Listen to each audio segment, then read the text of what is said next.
Salut à tous. Alors on voulait revenir sur l'histoire des ratios des poulies de musculation parce qu'on nous pose souvent la question. Sur les fiches produits du matériel de musculation, vous avez souvent un ratio qui est indiqué. Donc 1.1, 1.2, 1.4 ou 2.1. Donc il s'agit de la démultiplication du système de poulies. C'est très simple. Sur cette machine, par exemple, vous avez deux colonnes de poids de 86 kg. Si vous mettez la goupille sur 60 kg et que vous vous entraînez avec uniquement la poulie du bas, on sera sur un ratio 1.4. Ça veut dire que effectivement, vous aurez en charge 15 kg, donc 60 divisé par 4. Si vous avez un ratio 1.2, il suffit de diviser votre charge par 2. Donc là, vous avez 60 kg. Lorsque vous allez tirer avec les deux poulies, vous allez obtenir un ratio 1.2, donc vous allez tirer 60 kg divisé par 2, donc vous allez tirer 30 kg.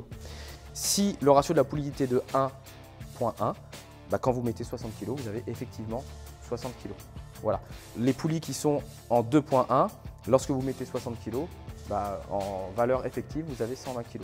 Voilà. Donc ce système de démultiplication des poulies a été conçu pour éviter d'avoir trop de plaques de poids sur le matériel, ce qui le rendrait très lourd, très difficile à installer et très coûteux.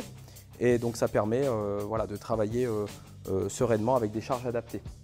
Pour ceux qui sont parfois surpris en nous disant que les colonnes de poids sont un petit peu légères en termes de poids parce que ce sont des colonnes de poids parfois de 45-50 kg.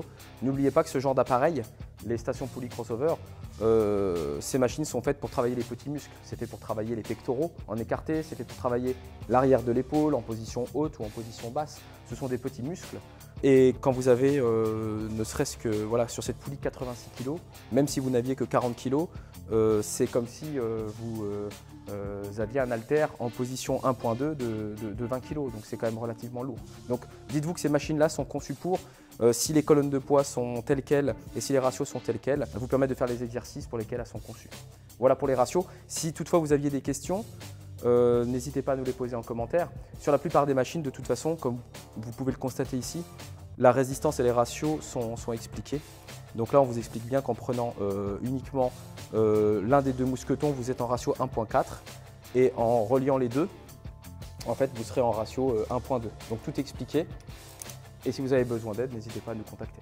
Allez, à bientôt.